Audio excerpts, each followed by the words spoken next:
रायगडमध्ये प्रजासत्ताक दिन सोहळा मंत्री भरतशेठ गोगावले यांच्या हस्ते ध्वजवंदन।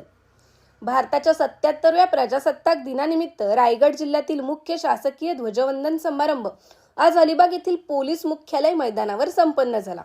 राज्याचे रोजगार हमी, फलोत्पादन आणि खारभूमी विकास मंत्री भरतशेठ गोगावले यांच्या हस्ते ध्वजवंदन करण्यात आले। मंत्रिमंडळाच्या विस्तारानंतर प्रथमच मंत्री भरतशेठ गोगावले यांना हा मान देण्यात आला आहे।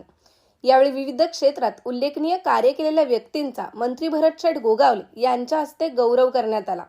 यावेळी आमदार महेंद्र दळवी, रायगड जिल्हाधिकारी किशन जावळे, रायगड पोलीस अधीक्षक अंचल दलाल, केवळ 9 तास 32 मिनिटात हा महासागरी प्रवास साराने यशस्वीरित्या पूर्ण केला।